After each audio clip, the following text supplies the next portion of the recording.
as you are or as you wanna be. Are you ready? Are you ready? Come now. Tired, broken, scared, or just in need.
그래서 우리 함께 인사하면서 오늘 이 말씀을 설교를 시작하도록 하겠습니다.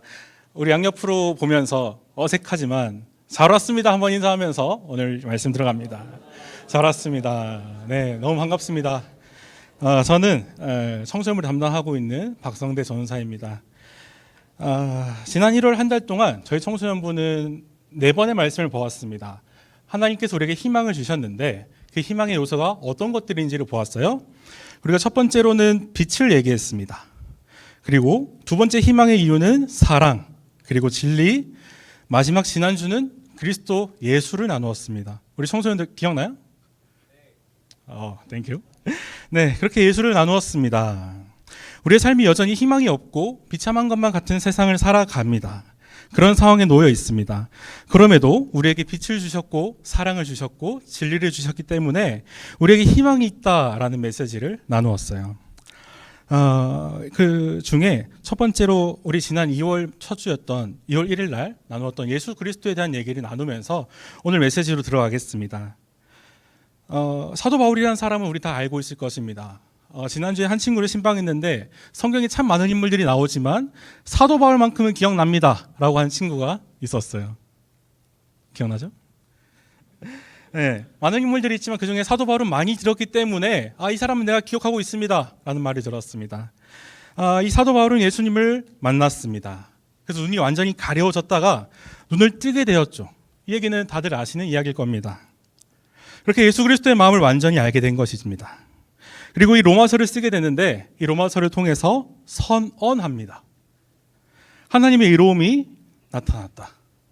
우리는 우리로서 죄인이고 이인이 아닙니다. 의로움이 없는데 하나님의 의가 나타났기 때문에 우리가 이제 이루어질 수 있는 방법이 생겼다라는 얘기를 하고 있는 겁니다. 이전에 사람들이 의로운 자가 되기 위해서 나 의로움을 얻고 싶어요. 하나님 앞에 의로운 자가 되고 싶어요라는 마음을 가지고 엄청 노력했던 사람들이 많습니다. 그래서 사람들은 제사장을 세웠습니다. 그가 우리를 하나님께로 인도하기를 원했고 바랬습니다. 하지만 그것도 제사장조차도 스스로를 구원할 수 없었고 이롭다, 좋은 사람이다 말할 수 없었습니다. 그리고 시간이 지나서 사람들은 왕을 세워달라고 합니다. 이제 그때부터 왕들이 세워졌는데 왕들 또한 어떻게 했을까요? 백성들을 하나님께로 이끌었을까요? 그러지 못했을까요? 그러지 못했습니다. 계속해서 사람들은 자신의 의를 드러내고 싶어 했습니다. 하나님의 의보단, 하나님의 의로움보단 자신의 의가 더 컸습니다. 그런 상황에 하나님은 고민했습니다. 어떻게 하면 이 백성들을 이롭게 할 수 있을까? 우리는 죄성이 가득하고 하나님과 멀어진 사람들, 그리고 성경이 말하는 죄는 관역에서 벗어났다라는 하브리티아를 씁니다. 그러니까 계속 우리가 어긋나 있다고 얘기를 하는 거예요. 그럼 그 중에 누군가 말할 것입니다. 난 잘 살고 있습니다. 법전을 가져와 보세요. 내가 이 법전 가운데 어긴 것이 있습니까? 없다고 얘기할 것입니다. 근데 하나님께서 바라보시는 그 의로움은 하나님께 벗어났다, 하나님을 떠났다라고 얘기를 하는 것이죠. 그래서 우리가 하나님과 잘 지내고 우리 서로가 잘 지내기 위해선 화목제물을 드려야만 했습니다. 여기에 나온 내용인데, 원래는 양과 같은 동물들에게 죄를 전가했습니다. 그리고 그 동물이 죽으면 죄가 해결되었다, 이런 얘기를 했던 것이죠. 그런 구조 가운데 그들은 죄를 용서받으면서 살았습니다. 하지만 그것도 너무 한계가 분명했었죠. 그런데 이 죄가 단번에, 한 번의 찬스를 통해서 해결이 될 수 있는 일을 하나님께서는 고민하다가 끝내 찾았습니다. 완전한 의로움을 갖고 있었던 예수 그리스도가 죽어야만 이 모든 딜레마가 해결이 되는 것이었습니다. 이것이 우리가 알고 있는 구약의 내용의 전부입니다. 그 모습과 스토리는 다 달라도 그들은 결국 하나님 앞에 의롭지 못했더라, 의인은 없다, 한 명도 의인이 없었다 얘기를 합니다. 이렇게 바울은 확언합니다. 어떻게 확언을 하냐면, 이 말씀을 함께 읽었으면 좋겠는데 PPT를 2개 넘겨주시겠어요? 네, 이 말씀 함께 읽도록 하겠습니다. 시작.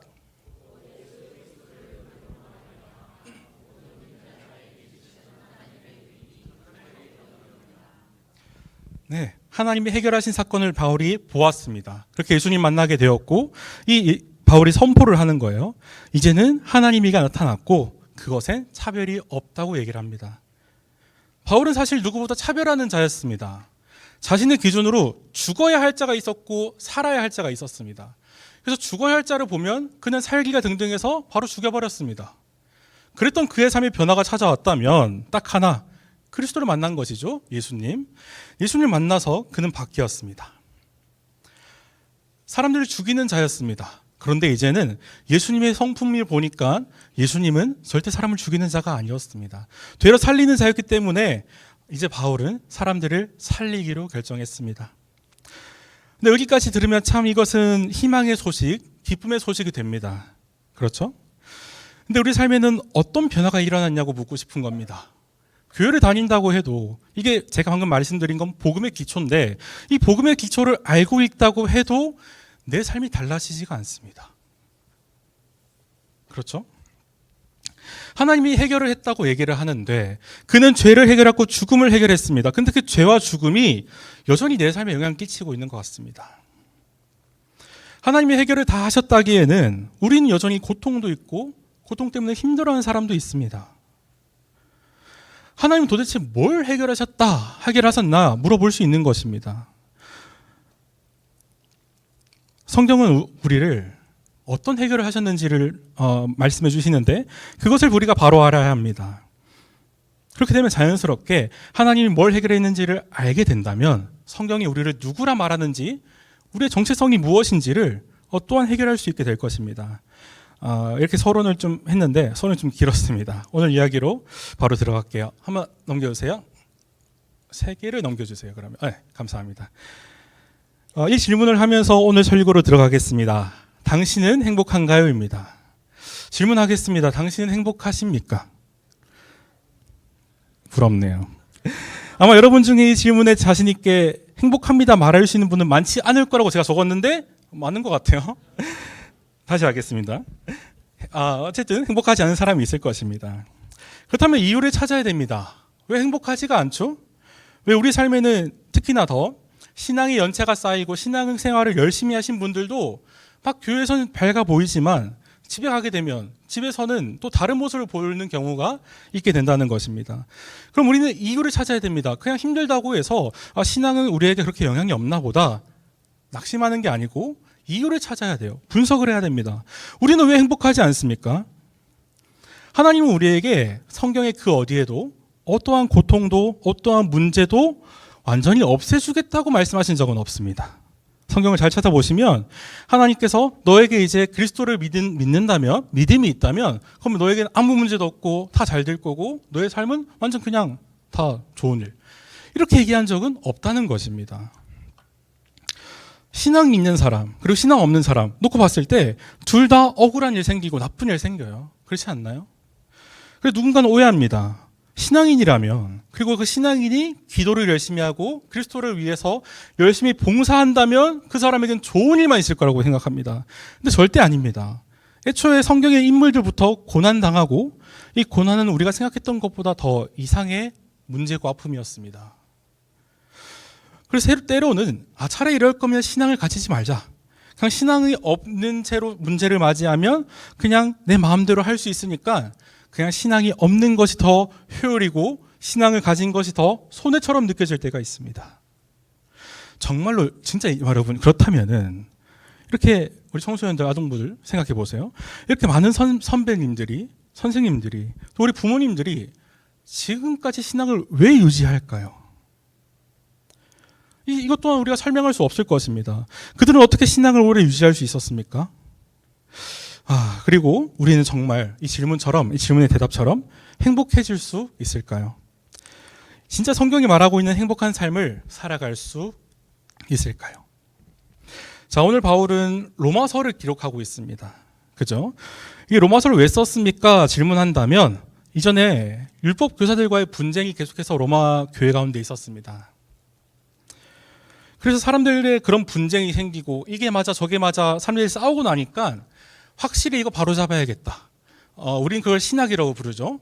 신학을 바로 세워서 이 교회가 더 이상 분란이 없도록 누군가 질문했을 때 그때 바울이라는 사람이 이거에 대해서 정리해 준 게 있다라고 로마서를 펼치게 되면 다 해결될 거니까. 그래서 그걸 위해서 일단 로마서를 썼습니다. 로마 교회는 예수님 믿던 사람들이 맞았습니다. 바울도 똑같이 그랬는데 바울이 보기에 이 로마 교회 사람들은 행복해 보이지가 않았습니다. 자신이 누구이고 이 교회가 뭔지, 이 교회가 어떤 의미를 가졌고 우리가 지금 여기 와서 왜 예배를 드리는지, 우리가 왜 모여서 예배하고 기도하고 찬양하는지 이유를 상실했습니다. 그래서 그 교회에 그냥 가야 되니까 가는 거고, 그 당시 교회랑 삶은 완전 연결되어 있었기 때문에 그냥 그러니까 가는 거였어요.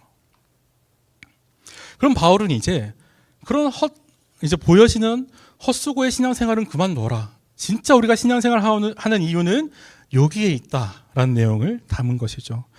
PPT를 한 장 넘겨주세요. 이 내용은 한번 눈으로 읽어보십시오. 그 당시 사람들은 영과 육을 분리했습니다. 그래서 바울도 그 사람들의 이해를 돕고자 그들에게 맞춰서 설명을 했는데, 이 본문은 제가 한번 읽어볼게요. 하나님의 영이 여러분 안에 살아계시면 여러분은 육신 안에 있지 않고 성령 안에 있습니다. 누구든지 그리스도의 영이 없으면 그리스도의 사람이 아닙니다. 또한 그리스도께서 여러분 안에 살아계시면 여러분의 몸은 죄 때문에 죽은 것이지만 영은 의 때문에 생명을 얻습니다. 다 읽었죠? 자, 사람들은 그렇게 생각했습니다. 영은 좋은 것입니다. 영은 하나님께 나아갈 수 있는 것이고, 근데 이 육은 거부당할 거라 생각했습니다. 그래서 소위 몸뚱아리라고 하지. 이 몸뚱아리는 필요 없고 그냥 이 영혼만 하나님께 올려질 것이다. 그래서 사람들은 이 육은 무시했습니다. 영만 좋은 거라고 생각했어요. 그래서 그에 대한 이해를 따라서 바울은 얘기합니다. 정말 너희가 그 육이라고 하는 몸이 필요가 없다면 어떤 기준을 가지고 살아가겠냐라고 했을 때 막 사는 것이죠. 영혼을 위해서 좋은 일들은 열심히 합니다. 예배를 드리고 찬양을 하고 말씀을 듣고 그건 너무 열심히 합니다. 하지만 그들의 삶이 달라지지가 않습니다. 더 좋아질 게 없는 것이죠. 만약에 여러분의 공동체 가운데, 여러분의 그룹원 가운데 이런 사람이 있다고 생각해 보십시오. 그 그룹에서 나오게 될 것입니다. 그 사람이 늘 말은 얘기합니다. 예배에 열심히 나와서 얘기를 하는데 근데 삶이 변화가 없습니다. 더 나아지기는커녕 그 사람은 하나님이 기뻐하신 일을 전혀 하지 않습니다. 그럼 이제 우리는 힘들어지는 것이죠. 그래서 로마서 8장의 초반에서는 영과 육, 이런 어려운 얘기를 하지만 핵심을 나누자면 몸은 여전히 연약합니다. 맞아요. 그들이 육신은 계속 죄를 짓고 육신은 하나님께 나아가지 못하는 것을 보니까 이거 별로 필요 없는 거야. 이런 이해를 하는 게 이해가 된다. 그래서 근대에서 그거를 나누는 건 문제가 아니지만, 근데 우리의 영혼이 성령이라고 하죠. 성령이라는 분이 우리에게 들어오게 되면 이것은 분리할 것도 없고 구분할 것도 없어요. 여러분이 지금 몸과 마음을 구분한 적이 있나요? 그냥 같이 살아가잖아요. 똑같습니다. 우리 안에 성령이 있는지, 예수님이 주시는 영이 있는지 없는지를 봐야 되는 것이, 영육을 나눠서 영은 나쁜 거고 육은 반대로 영은 좋은 거고 육은 나쁜 거다, 이러면 안 된다는 얘기를 하는 겁니다. 그래서 바울은 이 얘기를 통해서 자신이 육신의 행위, 그러니까 육신의 일, 나의 생각, 나의 노력으로 인해서 내가 구원받고 좋은 사람이 된다는 걸 얘기하는 게 아니라, 성령에 의해서 내가 몸이 어떻든 마음이 어떻든 그 성령으로 인해서 내 존재가 드러나게 된다고 얘기를 하는 것입니다. 그래서 바울은 이렇게 말합니다. 딱 8장 들어가자마자 바울은 선포를 합니다. 이제는 결코 정죄함이 없다, 이렇게 얘기를 하는 거예요. 여기까지 이해됐어요? 이해가 안 됐다고 해도 돌아갈 수는 없어요. 자, 계속하겠습니다. 우리가 가치 있는 사람인가? 우리가 가치 있는 삶을 살고 있는가? 여러분 이 질문을 던지시는 않습니까? 저는 계속해서 던지고 있어요. 내 삶이, 내 오늘 하루가 가치가 있었는가? 참 잘 해냈는가? 혹은 나태하지 않았나? 막 이런 생각을 계속합니다. 근데 그 가운데 우리는 완벽한 행위를 말하곤 합니다. 흔들리지 않는 감정이 있어야 좋은 삶, 가치 있는 삶이라고 얘기합니다. 그럼 목표에 달성해야 가치가 있다 얘기를 하죠, 사람들은. 그래서 스스로 이런 일들이 반복되고 이 질문에 대해서, 아니야, 난 또 실패했어, 난 또 넘어지고, 난 또 오늘도 범죄를 저질렀어, 다른 얘기로 하나님께 나아가지 못했어 라고 얘기를 한다면, 이러다가 나 정말 구원받지 못하는 거 아닐까, 하나님의 메시지가 내 이야기는 아닌 게 아닐까, 이런 두려움이 생기게 된다는 것입니다. 그런 우리의 불안과 두려움을 알고 있던 바울이 확실히 얘기해 주는 거예요. 행위가 완벽해서 구원받는 게 아닙니다. 감정이 안정되어서 저 사람은 되게 온유하고 화도 안 내고 멋지네, 그런다고 구원받는 게 아니라 우리의 소속이 죄에서 은혜로 바뀌었던 얘기를 하고 있는 겁니다. 그래서 우리는 더 이상 율법 아래에서 증명해야 되는 사람들이 아닙니다. 율법에서 증명해야 되는 삶은 너무 힘들어요. 우리가 살고 있는 현대 사회가 그것을 너무너무 우리에게 강조합니다. 당신에게 얼마나 많은 증거가 있습니까? 구원 받았어요? 어떤 증거가 있는지 내밀어 보세요 라고 얘기를 합니다. 하지만 성경은 절대 우리한테 증거를 내밀면서 증명하라고 말하지 않습니다. 이제 하나님께서 우리를 소속을 바꾸셨는데, 아까 그 죄에 있었던 그 자리에서 어떤 데로 소속사를 옮겼냐? 이제 우리는 아버지를 아빠라 부를 수 있는 자녀로서의 삶으로 소속을 옮겼습니다. 그래서 이 로마서 8장을 다 처음부터 읽어보시면, 이 로마서 8장을 우리에게 질문하는 게 뭐냐? 너 오늘 잘 살았습니까? 말이 좀 이상하네요. 너 오늘 잘 살았니? 너 오늘 구원받기에 충분한 삶을 살았니? 라고 질문하지 않아요. 대신 당신은 지금 누구에게 속해 있습니까? 라고 물어봅니다. 당신이 누가 너의 아버지가 되시냐? 질문합니다. 여러분 중에는 아직은 이런 질문 가운데, 내 삶이 괜찮습니다, 말할지도 모르겠습니다. 하지만 살아가다 보면 내 존재가 흔들릴 때가 옵니다. 말로 닿을 수 없는 존재의 문제 앞에서 우리는 모두 서게 됩니다. 그때 우리는 뭘 느끼냐면 비참함을 느껴요. 이 비참은 설명이 좀 어렵습니다. 정말 느꼈을 때만 알 수 있는 그 감정이 있어요. 내 존재가 있기는 한 걸까? 내가 누구지? 이 비참함을 만나는 순간 우리는 모두 다 쓰러질 수밖에 없습니다. 그때 우리는 어떤 마음을 가지냐? 이 우리 비참함으로부터 건져내고 정의와 평화를 이뤄낼 수 있는 해방자를 찾습니다. 해방자. 여기서 나를 그냥 꺼내줄 사람을 찾는다는 얘기입니다. 그래서 오늘 현대인들은 그 해방자가 자기 자신이라고 얘기합니다. 여러분, 사회 사람들이 돌아가는 세상을 한번 보십시오. 당신이 잘한다면 거기서 빠져나올 것입니다. 당신이 그런 스펙들을 다 갖추지 못했기 때문에 당신은 지금 구렁텅이에 빠져는 것입니다. 라면서 계속 자기에게 집중을 하게 됩니다. 점점 자신감을 잃게 되는 거예요. 살아가는 일이 있어서 예전엔 그래도 명량하고 밝았던 어떤 사람이 점점 이런 자기 증명의 함정에 빠지게 되는 순간, 나는 구원은커녕 삶을 살아갈 이유조차 없어졌구나 라고 통회합니다. 마음이 무너집니다. 그렇게 자신에게 과하게 집중하는 이 사회 속에서, 이것을 현대 사회 속에서 우리는 그럼 어떤 정체성을 가지고 살아야 하는가 계속해서 보겠습니다. 우리는 무엇을 잘못했기에, 내가 무엇을 잘못했기에 이런 문제들이 생겼습니까? 근데 이 상황에서 옛날도 그랬고 지금도 그렇고 문제는 계속 발생하죠. 근데 문제가 뭐냐면 옛날도 지금도 스스로 구원하지 못했어요. 근데 옛날 사람들은 그렇게 나를 집중하지 않았습니다. 그때 문제가 생겼을 때 다른 사람에게 도움을 구한다거나 기도를 하러 갔어요. 그래서 그 상황 가운데 나만의 문제는 아니구나를 발견했습니다. 그렇게 해결했던 사람들이었는데 오늘날 우리는 계속해서 혼자를 바라보고 나를 바라보니까 우리에게 스스로 구하는 능력이 없음에도 나를 바라보고 집중하게 된다는 것입니다. 그럼 우리의 해방자는 누굽니까? 오늘 현대사회는 우리한테 그 구원자가 스스로라고 얘기를 하는데 성경은 그 해방자가 누구라고 얘기할까요? 내일 얘기해 줄게. 내일 얘기해 주세요. 네, 예수 그리스도입니다. 예수 그리스도. 늘 제가 얘기하는 것처럼 그리스도가 우리 스스로는 참 부족하고 스스로 구원할 수 없는 자들인 것을 다 알고 있습니다. 우리가 괜찮지 못한 삶을 살 때도 참 많죠. 근데 그런 것들을 다 알고 우리의 모든 죄를 짊어지고 죽으시고 부활하시고 승천하신 그 모든 과정을 이 성경책에 다 담아놓았다는 얘기입니다. 그리고 마지막으로 그분이 승천하시고 이제 끝이냐? 그게 아닙니다. 성령이라는 분을 보내주셔서 그 성령이 우리의 일상을 함께 할 수 있도록 선물로 주셨습니다. 그리고 성령으로 인해서 우리가 어떻게 바뀌었냐면 우리는 자녀가 되었다고 불러주시는 거죠. 이 부르심이 여러분에게 어떻게 다가갈지는 모르겠습니다. 그러나 확실한 것은 당신에게도 이 엄청 무모하고 이해가 될 수 없고 어려운 이 사랑이 전달되었다는 사실은 믿어야 한다는 것이죠. 오늘 읽었던 본문을 세 번역으로 함께 읽겠습니다. 8장 14절에서 15절 말씀 함께 읽겠습니다. 시작.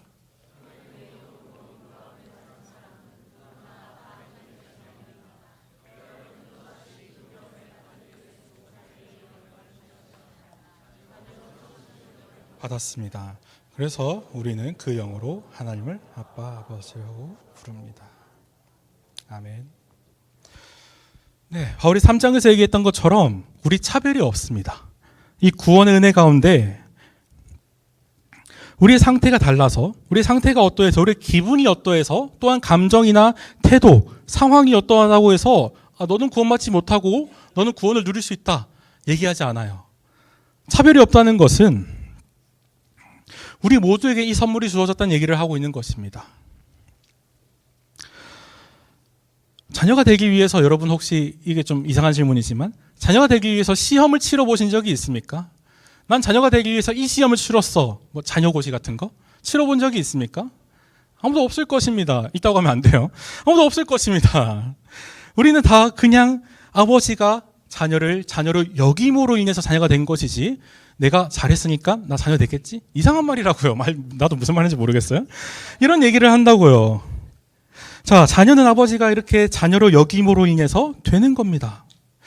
자, 근데 또 말씀을 읽다 보면 딱 여기까지만 기록되었으면 참 좋겠다 싶은 부분들이 있는데 오늘 본문도 참 그렇습니다.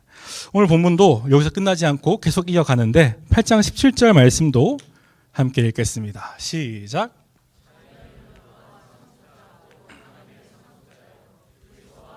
상속자니 우리가 그와 함께 영광을 받기 위하여 고난도 함께 받아야 할 것이라.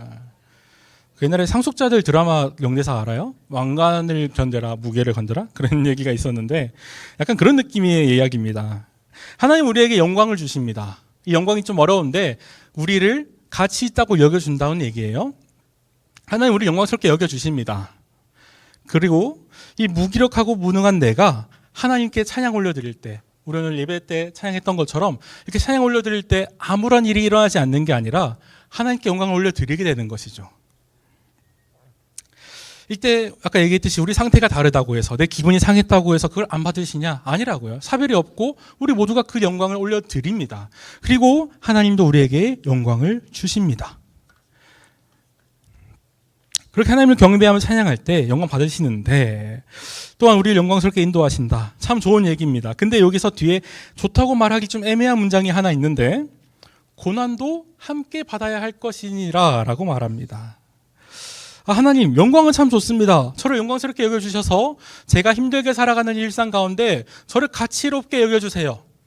사람들이 저를 무시하고 핍박합니다. 저가 가치 없는 사람이라고 사람들이 얘기하지만 하나님이 선택하셔서 저를 영화롭게 하셨으면, 저를 영광스럽게 하셨으면 참 좋겠습니다. 그런데 고난은 제가 주문한 게 아닙니다 라고 얘기할 듯한 본문인 것입니다. 고난은 우리에게 어려운 일입니다. 이 고난은 취소해달라고 얘기하고 싶은 것 같아요. 처음에는 이 문장을 딱 봤을 때, 처음 신앙생활을 하면서 이 말씀을 받았을 때는 뭔가 저를 가스라이팅하는 것만 같았습니다. 고난이 오면 그냥 또 무기력하고 또 힘들어하고 그냥 처참하게 받아들여야 되는구나. 그러다가 또 하나님 영광 주시면 또 영광 받고, 이런 패턴이 계속 반복되면서 그냥 하나님은 그냥 내 감정에 따라서 그냥 바뀌는 분인가, 이런 마음이 들었다는 겁니다. 그리고 바울은 이렇게 정리를 했어요. 바로 뒤에 18절에 현재의 고난은 장차 우리에게 나타날 영광과 비교할 수 없다 얘기를 하는데, 전 계속해서 좀 이해가 안 됐습니다. 그러면 자, 고난을 받을 때가 있고 이후에는 영광을 받는다. 근데 고난 받을 때 어떡하라는 거야? 이 고난 받을 때 이 과정 가운데 나타날 영광은 별로 관심이 없습니다. 고난으로 몰입하게 돼요. 그 안으로 들어가게 됩니다. 영광이요? 그냥 지금 이 고난이 너무 힘든데 어떤 영광을 말씀하시는 겁니까? 실문하게 된다는 겁니다. 이 고난에서 나를 빼주십시오. 당신이 내 아버지가 됐다고 얘기를 한다면서 왜 고난도 주십니까? 아버지가 되시면 아버지의 그 위대한 능력으로 나를 이 고난에서 이거를 피해가도록 하나님이 잘 인도하셨으면 내 삶은 더 좋았을 것입니다 라고 한탄하면서 하나님께 얘기했습니다. 근데 제가 고난의 순간들을 걸을 때가 그 얘기를 하고 뒤에 있었습니다. 그렇게 신앙이 성장하게 되고 그 고난들을 통해서 내면들을 또 성장하게 되는 은혜가 있었어요. 그래서 이제 그 뒤를 보니까 이게 좀 더 이 말씀이 다르게 와닿았다는 것을 알게 되었습니다. 이 고난은 여기가 핵심입니다. 이 고난은 예수님을 더욱더 가까이 볼 수 있는 거울이 됩니다. 고난은 그리고 나와 비슷하거나 혹은 모양은 다를 수 있어요. 우리 모두 다 똑같은 고난 받지는 않습니다. 다 다른 모양을 가지는 그 고난을 가지는데, 그 고난당에서 쓰러져 있는 다른 사람들을 볼 때 그를 향해서 기도해 줄 수 있는 통로가 됩니다. 기도할 수 있는 도구가 된다는 거예요. 여러분, 계속해서 초반에 얘기했던 로마서 3장에 우리에게 차별이 없다는 얘기를 한다고 말씀을 드렸습니다. 이게 다르게 얘기하면 우리는 다 죄 아래에 있는 처지가 별반 다르지 않는 사람들이란 얘기를 하는 겁니다. 여러분, 우리의 처지가 다 다르게 보이지 않나요? 왜냐하면 우리는 다 가진 게 다릅니다. 상황이 다르고 물질의 소유의 정도가 다르고 또 누군가는 뭔가를 얻었거나 누군가는 잃었어요. 근데 왜 우리가 차별이 없다 얘기합니까? 우리의 상황이 다 다른데 성경은 대체 우리의 상황은 알지도 못하면서 이걸 기록했나 싶을 정도로 조금은 우리를 아프게 합니다. 근데 왜 차별이 없냐? 차별이 없이 왜 동일하냐? 왜 똑같냐? 우리의 처지와 상태가 이 모양은 참 달라도 모두 하나의 공허, 하나의 결핍 때문에 고통받으며 살아가는, 그리고 또 하나 한계가 분명한 사람들인 것을 알라고 성경은 얘기하기 때문입니다. 우리 모두 같은 처지에 놓여 있습니다. 좀 위로가 되나요? 내가 질투하고 시샘했던 그 사람이 나랑 같은 처지라고? 내가 어제 인스타그램을 봤던 그 사람은 어디 좋은 데 여행 갔던데 난 집에서 이러고 있는데, 근데 그 사람이 나랑 같은 처지에 있다는 얘기가, 이 얘기를 통해서, 이 말씀을 통해서 봤을 땐 진실이란 얘기를 하고 있습니다. 이게 한탄 정도로 들릴까요? 그냥 너희 다 힘든 삶 살아가니까 같은 처지에 있다고 쳐줄게, 그런 얘기를 하는 게 아닙니다. 잠시 좀 제 취미를 공유하자면 저는 책 읽는 걸 참 좋아합니다. 생긴 거랑 다르다는 얘기를 많이 들었는데, 뭐 생긴 거는 맛집 탐방만 하게 생겨가지고 책을 사왔어? 이런 얘기를 들었습니다. 근데 그런 취미가 있는데 작년에 한 독서 모임을 했습니다. 그래서 이 책을 읽었고, 그중 우리가 같은 처지에 놓였다는 사실이 얼마나 좋은 일인지 또 얼마나 다행인지를 깨닫게 하는 문장이 있는데, 한번 PPT 띄워주시겠어요? 네, 제가 이 본문을 읽어드리겠습니다. 자식을 잃고 괴로워하고 있는 여인에게 그리스도인이 해줘야 할 것은 당신에게 아직도 아름답고 건강한 두 자녀가 남아있다는 위로의 말이 아닙니다. 자녀의 죽음을 통해서, 죽음은 그녀 자신뿐만의 문제가 아니라 모든 사람에게 보편적으로 적용되는 인간의 상태라는 것을 깨닫도록 도와주어야 하는 것이 그리스도인이 해야 할 일이라고 얘기합니다. 설명해 줄게요. 늘 제가 책을 인용하면 애들이 많이 힘들어합니다. 근데 꼭 저는 설명해 드리잖아요. 자, 성경이 전하는 하늘의 위로, 하나님의 위로가 뭐냐면 삶의 이유와 목적을 상실한 사람한테 가가지고 너 상실했어? 근데 그럼에도 당신에게 남아있는 게 뭔지를 봐야 해. 그리고 감사해.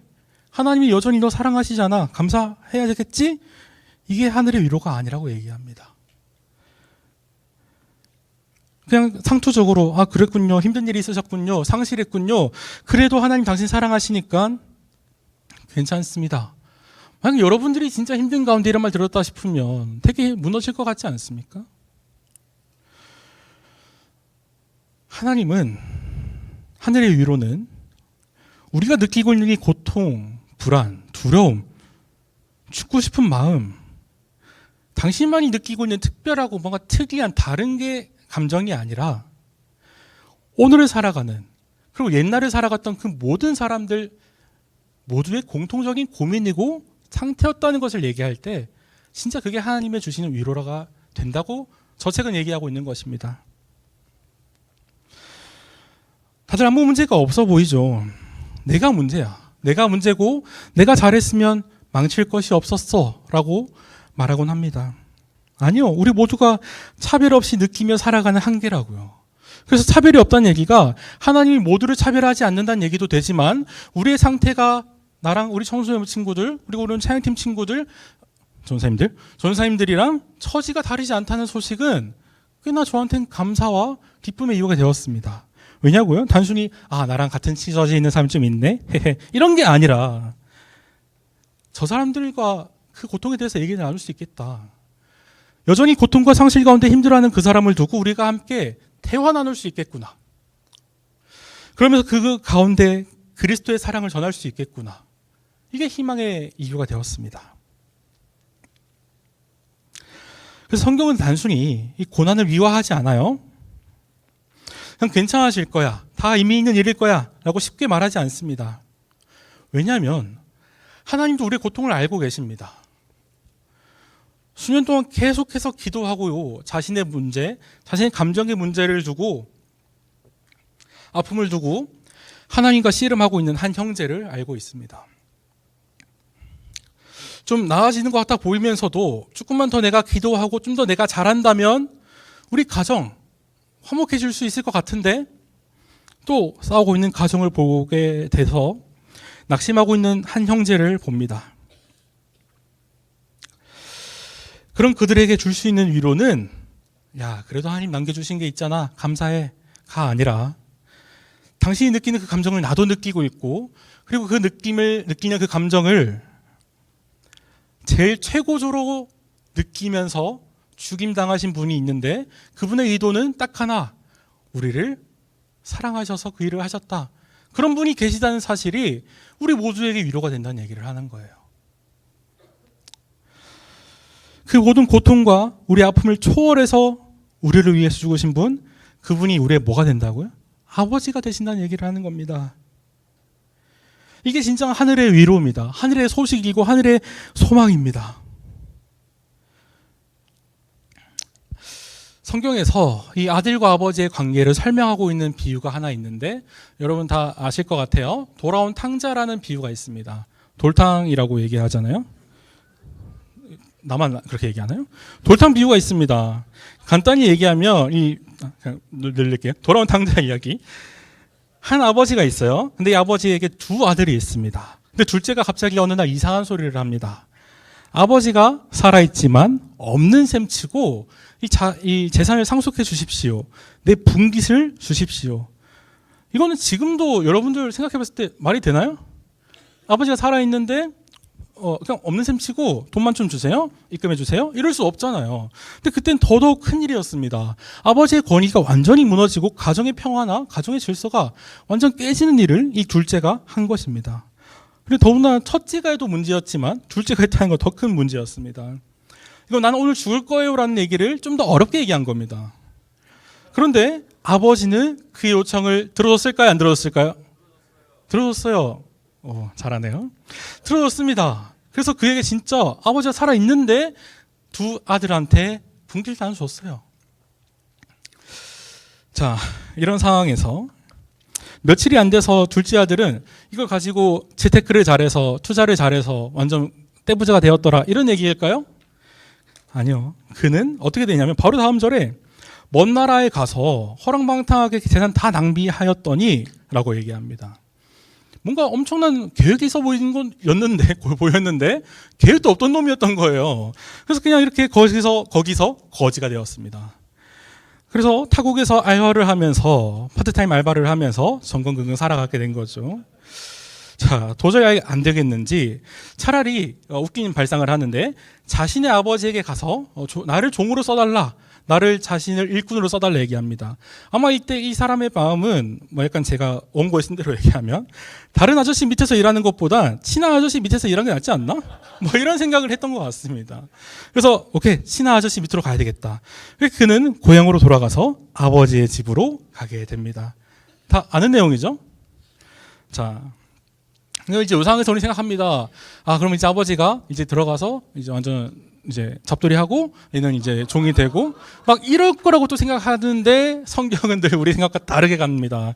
아버지가 나와 있는 것입니다. 그래서 아들은 외치죠. 난 더 이상 이제 아버지의 아들이라고 불릴 자격이 없습니다. 나를 일꾼의 하나로 삼아 주십시오. 아버지의 반응은 어떻게 되냐면 PPT 한번 띄워주실래요? 여러분 이거 한번 같이 읽어봅시다. 시작.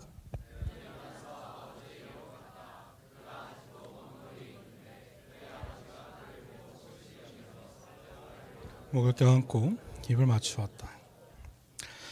네, 그는 아들이 원하는 대로 해줬습니다. 아들이 원하는 방향과 방식으로 살도록 자유를 주었어요. 근데 늘 걱정하고 있는 것입니다.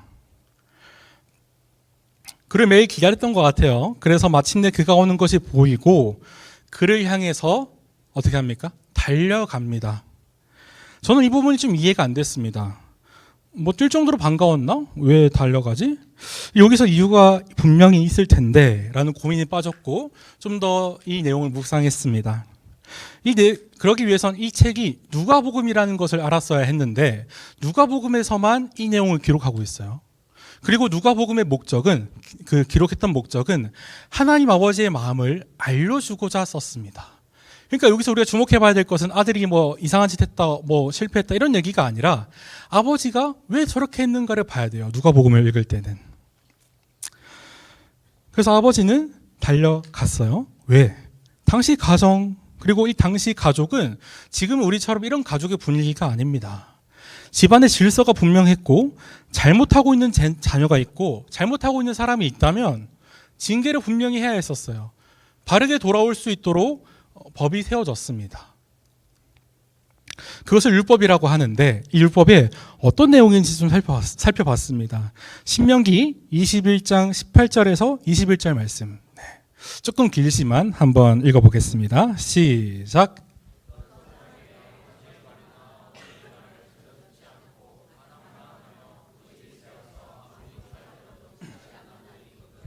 그 부모는 그 아들을 붙잡아 그 성읍에 장로들이 있는 성문 위에 회관으로 데리고 가서 그 성읍의 장로들에게 우리의 아들이 반항만 하고 고집이 세어서 우리의 말을 전혀 듣지 않습니다. 방탕한 데다가 술만 마십니다 하고 호소하십시오.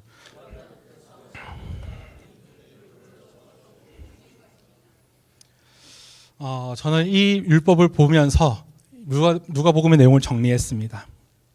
지금 아들은 단순히 외출 좀 하다가 돌아온, 가출 좀 하다가 오랜만에 돌아온 아들이 아닙니다. 방탕했고 헛된 일만 했습니다. 게다가 부모님의 분깃을 죽지도 않았는데 아사간 도둑놈인 거예요. 아마 동네에는 소문이 많이 돌았을 것 같습니다. 참 나쁜 사람이라고 그 소문에 이슈가 되었을 것이고 사람들이 아마 벼르고 있었을 것입니다. 돌아오기만 해봐. 이 아들 돌아오기만 해봐. 아무리 탈로도 듣지 않는 고집센 아이가 있는 것입니다. 돌로 쳐도 된다는 얘기입니다. 율법으로 치게 되면. 그럼 그가 사람들에게 돌을 맞을 위기에 처해 있는 상황인 거예요. 그럼 그를 보호하기 위해서 아버지가 달려갔다고 봅니다. 그가 달려갈 이유가 전혀 없었습니다. 그 달려갔던 이유는 그가 위험했다는 얘기고 그 위험은 돌을 맞을 위기인 것입니다. 아버지가 달려가죠. 자신이 돌을 맞을 수도 있는 상황입니다. 근데 여기서 돌을 맞는다는 게 지금처럼 이렇게 몇 개 좀 던지고 이런 게 아니에요. 진짜 사람을 죽일 수도 있는 돌이었습니다. 그러나 그건 문제가 되지 않아요. 내 아들을 살려야 합니다. 남들은 용서하지 못하겠다 말합니다. 근데 아버지인 내가 용서했습니다. 이 얘기를 통해서 하나님이 말씀하시고 싶으셨던 것은 이게 내 마음이다를 얘기하고 있는 것이죠. 중요한 것은 아들이 실제로 돌 맞았는지 안 맞았는지가 아닙니다. 아까 얘기했던 것처럼 아버지의 마음에 집중을 해야 되는데 아버지가 이 자녀를 용서한 것입니다. 아버지가 이 아들을 어떤 존재로 선언했는지, 어떤 존재로 선포했는지를 알아야 합니다. 아버지는 아들의 설명을 듣지 않았어요. 그렇잖아요. 이미 달려가서 그에게 안아주었습니다. 근데 이미 그때부터 용서가 시작된 건데 그는 아들의 변명을 듣지 않았습니다. 회개문을 작성해오라고 하고 이게 너 1단계 회개야 이렇게 얘기 안 했어요. 그리고 앞으로 어떻게 살 거야? 다짐을 요구하지도 않았습니다. 아버지는 이미 행동으로 말한 겁니다. 이 아이는 내 아들이다 얘기하는 것이죠. 아버지가 달려간 이유는 아들이 충분히 반성했기 때문이 아니라 아들이 여전히 아들이기 때문에 그를 용서했습니다. 우리 이제 찬양팀 나와주실래요? 여러분, 아버지의 사랑에 대해서 물론 각자 다 다르게 느껴질 것 같아요. 아버지의 사랑에 대해서 누군가는 좋게 생각할 수도 있지만 누군가는 용서할 수 없는 사람일 수도 있습니다. 제가 얼마 전에 미디어를 이렇게 보다가 최강욱 셰프 아시죠? 그 어디서 우승한 사람? 스포할까봐 말은 못하겠어요. 최강욱 셰프가 우승을 하고 어떤 인터뷰를 했나 봐요. 그가 번아웃이 왔던 적이 없냐 물어보는 질문 가운데 이렇게 대답했습니다. 예, 번아웃 있었죠. 근데 번아웃이 이겨낼 수밖에 없는 이유가 딱 하나 있었는데 그건 누구 때문이었다고 했는지 혹시 알아요? 아니요. 최강욱이 하나님 때문에 번아웃을 이겨냈나요? 자기의 딸 때문이었습니다. 자기의 딸을 바라보고 그는 자기의 번아웃을 이겨냈습니다. 다시 살아낼 용기를 얻었고 그는 다시 살 이유를 찾았습니다. 마지막 넘겨주시면 거기 댓글에 참 인상 깊은 댓글이 하나 있었는데 제가 읽어드리겠습니다. 우리 아빠도 딱 저 말씀 하시는데 아빠 인생에서 제일 잘한 게 나를 낳은 거라고 말한다. 참고로 10대, 20대 내내 운동 생활을 했었는데 잘한 거 하나 없는데 저 말씀을 해주시더라 라는 댓글을 달았습니다. 여러분, 여기서 갑자기 제가 하나님 얘기를 하다가 이 얘기를 왜 하냐면 육신의 아버지도 사랑하기로 결단한다면 이렇게 결단하고 사랑할 수 있습니다. 근데 영적인 아버지는 더 놀랍고 위대한 사랑으로 우리를 대하시죠. 물론 육신의 아버지, 내 친아버지 혹은 내 친어머니께 이런 사랑을 경험해보지 못한 분도 계실 것 같습니다. 근데 그렇다면 상실할 게 아니에요. 더더욱 이 메시지가 당신을 살릴 것입니다. 더욱 그렇다면 이 사실이 당신에게 필요합니다. 육신의 아버지가 나를 버렸고 나를 무시했습니다.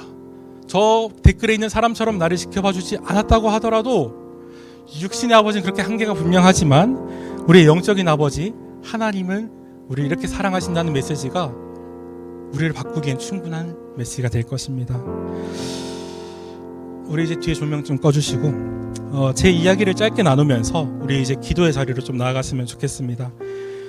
저는 15살, 우리 중2 나이죠. 15살에 이 아버지가 집을 안 들어오는 거예요. 그래서 어디 뭐 멀리 외근 나가셨나 했는데 그 뒤로 몇 년 안 들어오셨습니다. 막 참 멀리 떠나신 것 같습니다. 처음에는 뭐 원래도 잘 안 들어오셔가지고 뭐 큰 문제는 아니었습니다. 하지만 살아가다 보니까 이건 저에게 큰 문제가 맞았습니다. 난 누구인 것이? 난 이제 어디 가서 누군가의 아들입니다 말하기도 어렵구나 라는 생각을 했습니다.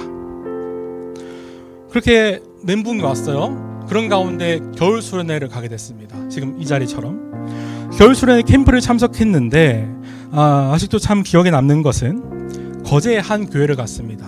되게 좀 시골틱한 곳이었고 그런 곳에서 이제 우리가 찬양을 함께 부르면서 예배했던 그 기억이 아직도 있습니다.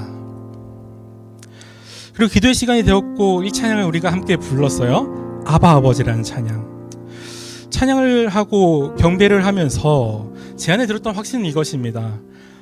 비록 육신의 아버지는 나갔어요. 그렇구만, 잘 가세요. 떠났습니다. 근데 영적인 아버지는 날 떠나지 않겠구나. 영적인 아버지 되시는 하나님 아버지께서는 우리를 자녀로 선포하셨고 이제 우리를 떠나지 않겠다고 선포하는구나. 그래서 내가 달려가야 될 것은 가정과 내가 이제해왔던 그 사람들이 아니라 하나님 한 분밖에 없겠구나 라는 것을 깨달았습니다. 그래서 사람들이 나를 떠나는 일은 그 뒤로도 계속 있었습니다. 다들 그랬을 것 같은데 그 뒤로도 계속해서 내가 잘해야 사람들이 떠나지 않는다, 내가 잘해야 하나님께서 복을 주신다, 이런 조건의 사랑들을 계속해서 내미는 것만 같았습니다.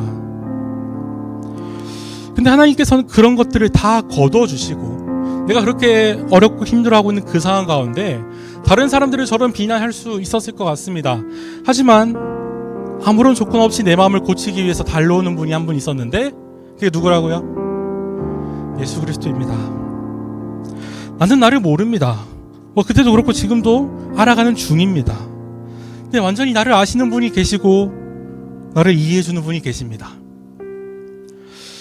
여러분이 이 찬양을 함께 들었으면 좋겠어요. 우리 기도의 첫 곡으로 제가 정했는데 여러분, 저는 이거 불쌍한 척하고자 얘기하는 거 아닙니다. 제가 만난 예수 그리스도를 전하는 거예요. 그리고 이제 제가 만났던 따스했던 그 음성과 사랑을 여러분들이 만날 차례가 되었다는 것을 얘기하고 있습니다. 우리 자유롭게 찬양했으면 좋겠습니다. 일어날 분들은 자유롭게 일어나시고 앉아 계실 분들은 자유롭게 앉아 계십시오. 우리 이 시간 함께 찬양할 때 아바 아버지 찬양 드리겠습니다. 여러분, 많은 이야기를 했지만 핵심은 이것입니다. 그냥 우리는 내버려둔 존재가 아닙니다. 세상은 우리를 향해서 뭐라고 얘기하냐면 요즘 아이들이 그렇게 얘기하더라고요. 나음 당했다. 이 세상에 던져진 것만 같은 삶을 살아가기 때문에 내가 누군가로부터 지음받은 존재라는 것을 인식할 수도 없고 생각할 수도 없는 것입니다. 그냥 이 세상에 나는 그냥 나아지는 피해자일 뿐이고 이 세상은 그냥 너무 악하고 문제 있고 어려운 삶이니까 알아서 각자 버티세요라고 말하는 것이 세상입니다. 근데 성경은 절대 단 한 번도 우리에게 던져진 존재가 아니라 지음받은 존재라고 얘기합니다. 그래서 여러분이 기도했으면 좋겠는 것은 아직도 내가 누군지를 잘 모르는 분들이 있을 것 같습니다. 내가 무엇을 사랑하는지, 내가 무엇을 좋아하고 무엇을 싫어하는지조차 몰라서 하루의 일상 가운데 제일 지옥 같은 시간은 나와 함께하는 시간인 사람들이 참 많습니다. 그래서 우리 이 시간 기도할 때 하나님, 나의 정체성을 그 다른 것들이 아니라 오직 하나님의 자녀로 인식하고 살아갈 수 있는 우리가 되게 하여 주시옵소서. 계속해서 두려움이 많지만 우리를 향해서 다가와 안아주시는 분 예수 그리스도가 있기에 우리가 나아갈 수 있음을 믿게 하여 주시옵소서. 우리 마음을 다해서 기도하며 나아갔으면 좋겠습니다. 기도합니다. 한 번 더 기도했으면 좋겠습니다. 오늘 성경은 분명히 우리에게 얘기하고 있어요. 두려움에 빠뜨리는 종살이의 영, 우리를 계속해서 넘어지게 하는 영이 우리를 지배하는 게 아닙니다. 뭔가 더 해보고 싶었고 더 나아가고 싶어서 노력하지만 계속 뭔가에 막히는 듯한 우리의 삶이기 때문에 우린 계속해서 두려움에 빠뜨리는 영이 나를 인도하는구나 낙심할 수 있는데, 성경은 선포했습니다. 이제 자녀로 삼으시는 영을 우리가 받았기 때문에 우리는 그 영으로 하나님을 아빠 아버지라고 부릅니다. 우리 기도하면 좋겠습니다. 오늘 성경에 얘기했던 것처럼 그 탕자의 이야기, 그 아들은 한 게 아무것도 없습니다. 잘한 게 아무것도 없습니다. 근데 그는 사랑을 받았습니다. 아버지, 저 또한 저 사랑을 받게 하여 주시옵소서. 아멘. 저 또한 그 사랑을 알게 하여 주시옵소서. 아멘. 다른 사람들이 말하는 그 사랑이 대체 어떤 사랑인지 지금 나를 찾아와 말씀하여 주시옵소서. 주님, 이 기도 제목까지 우리 함께 주님 이름 받고 기도하며 나아갑니다. 여러분에게 말씀을 들었습니다. 이 말씀 참 감사한 말씀이고 우리를 새롭게 할 수 있는 말씀 맞습니다. 그런데 계속해서 우리를 힘들게 하고 무너뜨리는 일들은 계속해서 발생합니다. 세상은 더욱더 우리를 향해서 하나님을 떠나라 말할 것입니다. 하나님 떠나고 사는 것이 더 평화롭고 더 효율적이고 하나님을 가까이 하지 않는 것이 복이라고 말할 것입니다. 그게 당신을 행복하게 만들 거라고 얘기할 것입니다. 그러니까 성경은 무엇이라 말하냐면 하나님께 가까이 함이 내게 복이라.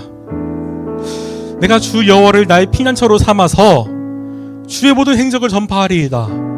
시편에 보니까 이런 고백이 있습니다. 여러분, 신앙생활을 하는 것은 행복이 맞습니다. 여호와가 우리의 피난처가 되십니다.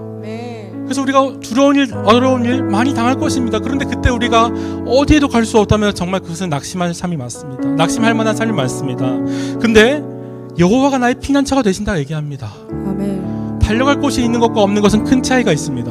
여러분이 낙심하고 무너졌을 그때 피난처 되신 주님께로 나아오십시오. 아멘. 그래서 우리가 이 시간 기도하고 고백했던 것처럼 가까이 나아갑시다. 우리는 계속해서 목마릅니다.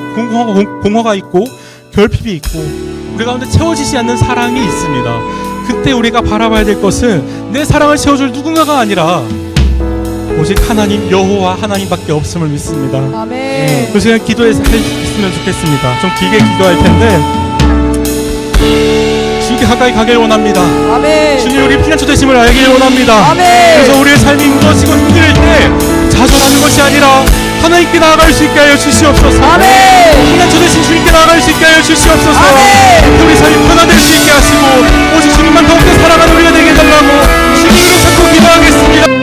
우리 좀 이 시간에 기도할 때는 특별히 우리 아동부 청소년부 아이들을 위해서 기도했으면 좋겠습니다. 가능하신 분들은 찾아와 주셔서 손잡으면서 기도해도 좋고 와서 같이 기도해 줬습니다. 또한 각자 자리에서 기도하셔도 좋습니다. 아까 말씀드린 것처럼 그 당시 옛날에 영지주의 사람들은 우리 유기무의미한 것이기 때문에 막 살았다 얘기를 드렸어요. 근데 지금 우리 사회에서 현대인에게서 그런 공격은 뭐냐면 그냥 당신은 나음받은 존재다, 그냥 나아진 존재다 얘기하는 거하고 똑같습니다. 근데 우리가 고백한 것처럼 우리를 지으신 분이 있습니다.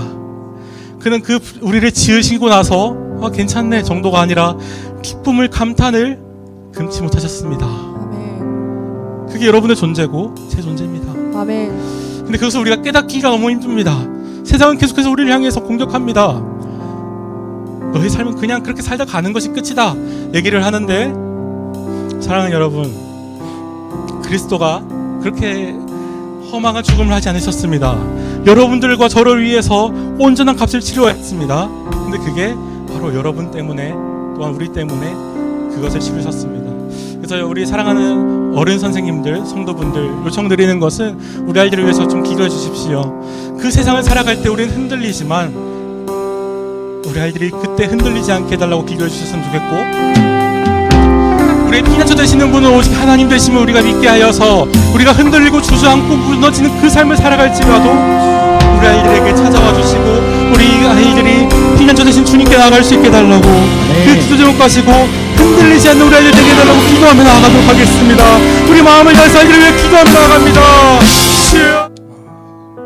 여러분, 구약 성경을 보시게 되면 호세아라는 선지자가 나옵니다. 이 선지자는 하나님 마음을 알고 사람들에게 하나님 마음을 전했던 사람들을 선지자라고 합니다. 근데 선지자는 좀 특이한 게 있었는데, 방탕하고 음란한 여인, 자신을 사랑하지 않고 다른 사람을 사랑했던 여인과 결혼하라고 하나님 명령하십니다. 그 명령을 따랐고 그는 실제로 이 방탕하여 배신하고 남편 떠나는 이 여인과 결혼을 했습니다. 그는 계속해서 남편이 아닌 다른 사람과 시간을 보냅니다. 남편을 무시하고, 또한 그 여인이 자녀를 낳았는데 남편이 호세가 아니었던 거예요. 호세가 아니고 딴 사람이 남편이었던 겁니다. 그런 그녀를 포기하지 않고 계속해서 잡아오는 사람이 있어요. 바로 호세아입니다. 이렇게 그녀를 포기하지 않고 계속해서 잡아오는 것이 마치 하나님의 마음과 같고 이 여인의 모습이 우리의 모습과 같다고 생각이 듭니다. 그렇게 떠나서 돌아가서 다시 돌아오지 않는 그 상태는 우리의 모습을 완전히 잘 보여주는 것 같습니다. 이 호세아의 클라이막스에 가면 이 여인은 다른 남자 때문에 경매장에 팔려버립니다. 그때는 노예 사회였기 때문에 사람을 파는 것이 가능했어요. 그 경매장까지 팔려온 이 사람은, 이 여인은 이제서야 후회를 합니다. 내가 남편을 떠나지 않았더라면, 나만을 바라봐주고 나만 사랑했던 그 호세아를 떠나지 않았다면 이 비참한 자리까지 떨어지지 않았을 텐데, 그는 눈물을 흘렸고 그 경매장에서 사람들의 소리가 들립니다. 내가 더 비싸게 사겠습니다. 혹은 내가 더 싸게 사겠습니다. 사람들의 소리가 들리는데, 그렇게 눈을 감아서 경매단에서 그냥 자기가 팔리기를 기다렸던 그 여인에게 말도 안 되는 가격으로 그를 사겠다라고 손든 사람과 목소리가 들립니다. 그녀를 사려는 게 아니라 구하려는 거죠. 그 사람은 누구였냐면 바로 호세아였습니다. 그녀는 대체 누가 자신을 이렇게 비싸게 사려고 하는가 눈을 들어 확인했습니다. 그때 보았던 것은 딱 한 명밖에 없었어요. 자기가 버리고 떠났던, 내가 그렇게 무시하고 필요 없다고, 당신이 아니었다면 내 인생은 더 나아졌을 거라고 확신했던 그 호세아가 거기 서 있는 겁니다. 이해가 안 되지 않나요? 그녀는 왜 그 값을 지불했죠? 호세아는 그녀를 사랑했습니다. 그 여인을 사랑했습니다. 여러분, 이것은 말 한마디로 무모한 사랑이에요.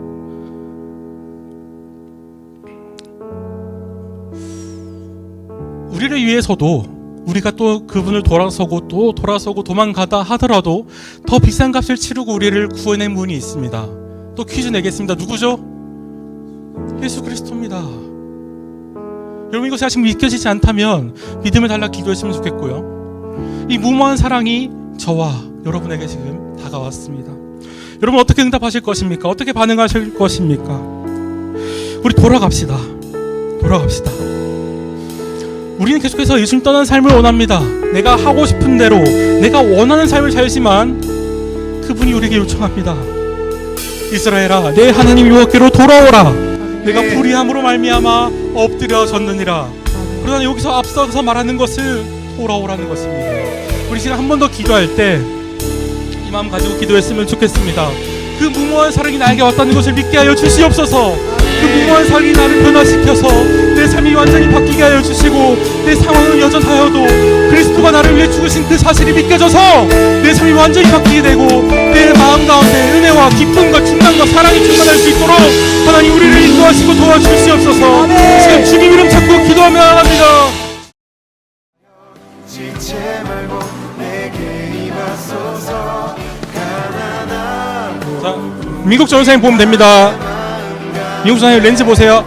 여호와여 속히 임하소서.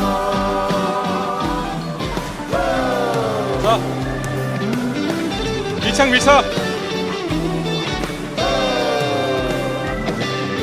주를 찾는 모든 자들이 주로 말미암아 야, 친한 척해.